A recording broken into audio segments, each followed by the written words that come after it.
1939년 겨울, 만주의 하얼빈 외곽에 위치한 한 작은 마을.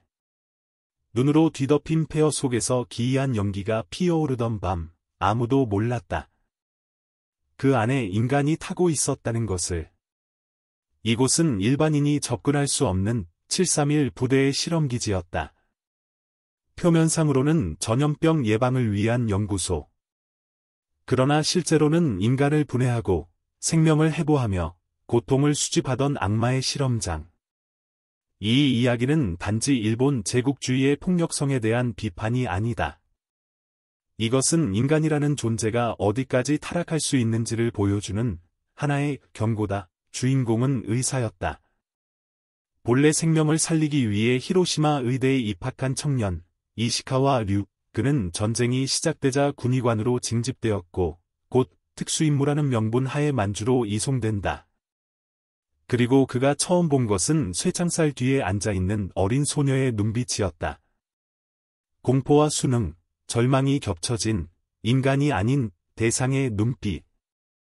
그날부터 류는 매일같이 새로운 실험을 수행해야 했다.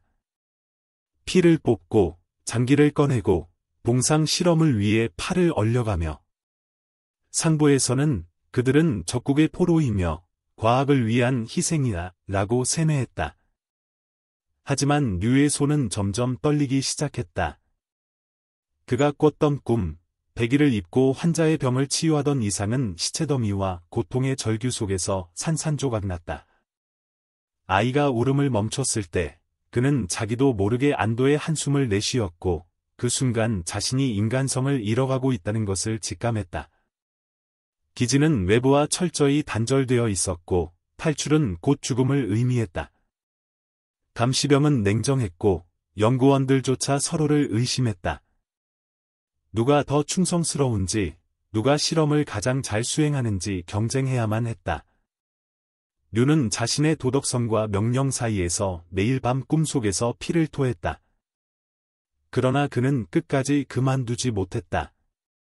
왜냐하면 그가 멈추면 다른 누군가가 대신하게 될 뿐이었기 때문이다. 모든 실험은 숫자로 기록되었고 이름은 존재하지 않았다. 그들에게 사람은 대상 13번, 피험자 씨에 불과했다.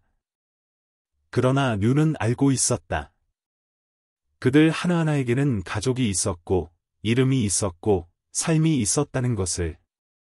매번 수술대에 오르는 새로운 피험자를 볼 때마다 그는 속으로 사죄하며 메스를 들었다.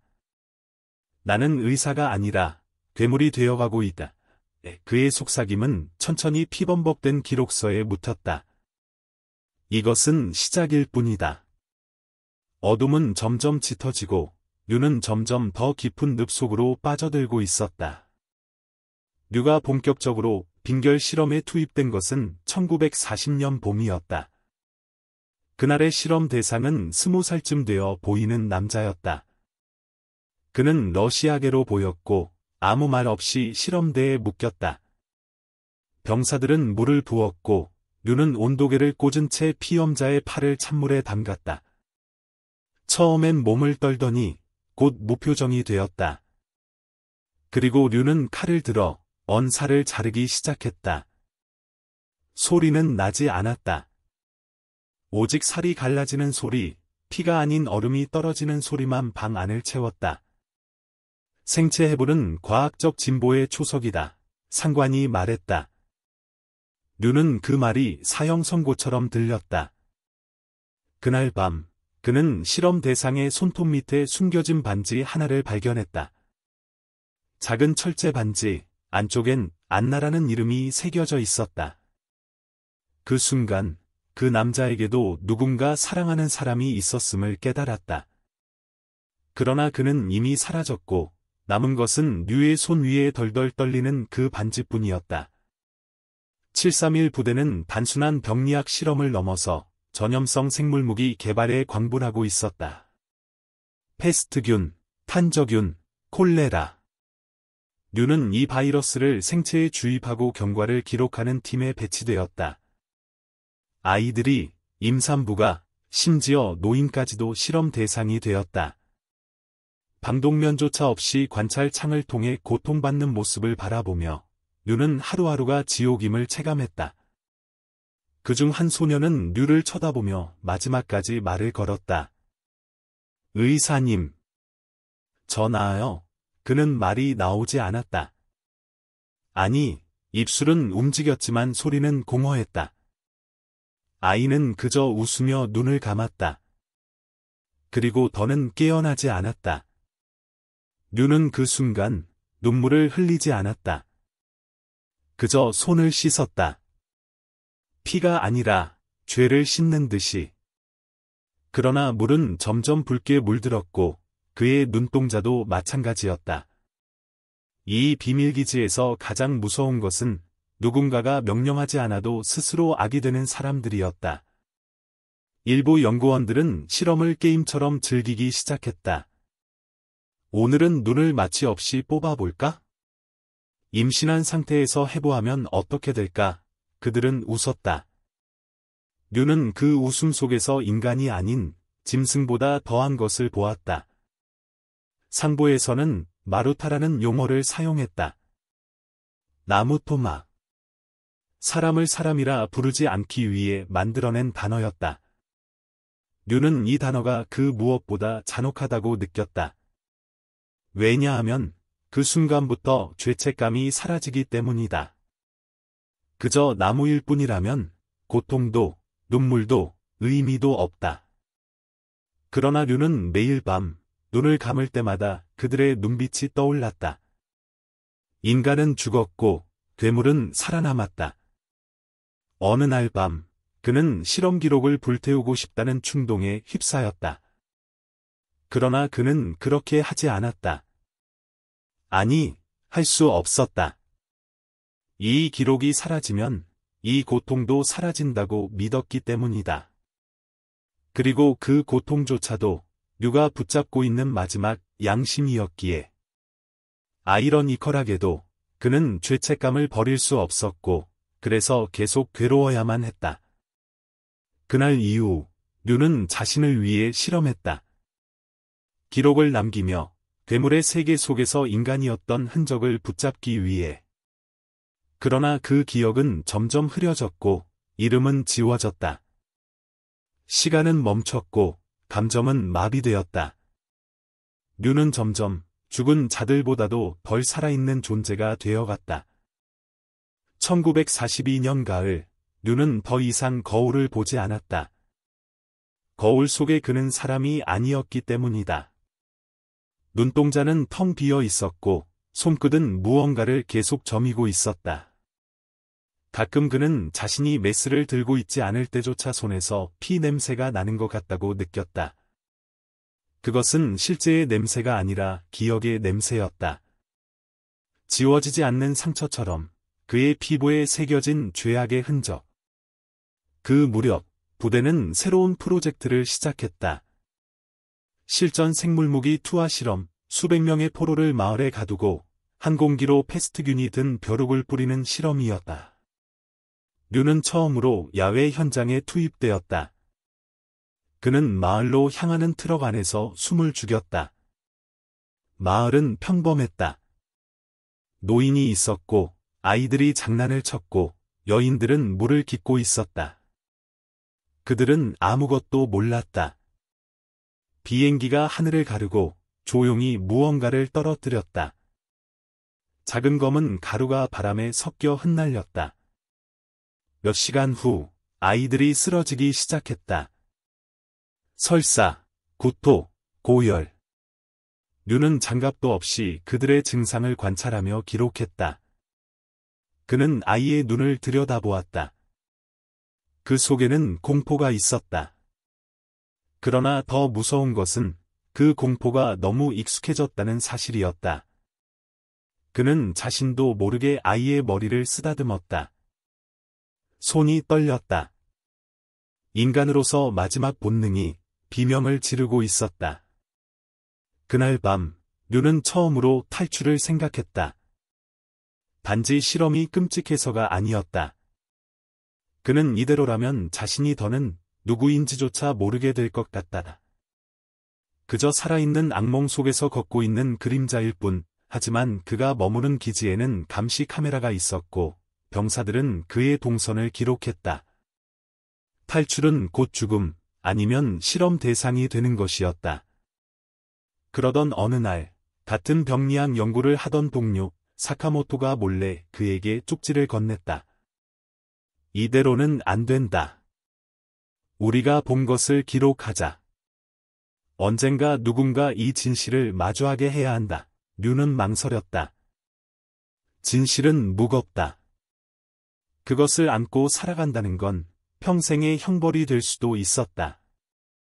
하지만 그는 그 쪽지를 가슴에 품었다. 그의 내면에서 처음으로 작은 불꽃이 일렁였다. 죽음이 아니라 기억으로 살아남겠다는 의지였다. 류와 사카모토는 몰래 실험 기록의 복사본을 모았다. 실험 대상의 얼굴을 그려놓고 증상을 날짜별로 정리했다. 하지만 위에서는 이미 냄새를 맡고 있었다. 하루는 상관이 그를 불러 쓸데없는 호기심은 병이 된다며 은근한 위협을 가했다. 그날 밤 사카모토는 사라졌다. 누구도 이유를 말하지 않았다. 그의 침대는 정리되지 않은 채 창문만 열려 있었다. 류는 침묵했다. 그러나 그의 눈빛은 이전과 달라졌다. 이제 그는 살아남기 위해가 아니라 기억하기 위해 이곳에 존재했다. 그리고 그는 기록을 시작했다. 자신이 본 것, 자신이 했던 일, 그 고통받던 얼굴들, 떨리는 손, 그리고 사카모토의 마지막 미소까지. 그 모든 것을 종이 위에 피처럼 번지는 잉크로 그는 자신의 죄를 써 내려갔다. 그것이 고해성사가 될지 유언이 될지는 알 수 없었다. 하지만 그는 알고 있었다. 이 기록이 언젠가 세상의 빛을 본다면 이 지옥 같은 진실은 더 이상 침묵 속에 묻히지 않으리라는 것을. 한밤중 그는 철조망 너머의 하늘을 바라보았다. 별은 많았고 너무 멀었다. 그러나 그중 하나쯤은 그들을 기억할 것이라 믿었다. 인간이었으나 이름조차 없이 사라진 이들의 이야기. 류는 속삭였다. 기억해줘. 제발. 잊지 말아줘. 1945년 8월, 하늘은 붉은 재로 물들어 있었다. 나가사키와 히로시마가 불타고 천황은 무조건 항복을 선언했다. 천년제국을 꿈꾸던 대일본 제국은 폐허가 되었고 전선은 무너졌다. 그러나 만주의 깊은 산속, 하얼빈 근처에 숨겨진 731 부대는 여전히 가동 중이었다. 도쿄의 붕괴와 상관없이 그곳은 독립된 지옥이었다. 류는 그때까지도 실험을 계속했다. 명령 때문이 아니라 이제는 습관처럼. 아니, 이미 그곳을 벗어날 수 없음을 깨달았기 때문이었다. 그는 자신이 저지른 모든 것을 기억하기 위해 그 안에 남아 있었다. 무너진 동료들, 죽은 피험자들, 불에 탄 실험 노트의 잿더미까지. 그 모든 것이 그의 심장 안에서 다시 살아 움직이고 있었다. 미군이 진격해 올 것이라는 정보가 퍼지자 지휘부는 모든 기록을 파기하라는 명령을 내렸다. 실험실엔 불이 붙었고 냉동고엔 폭약이 설치되었다.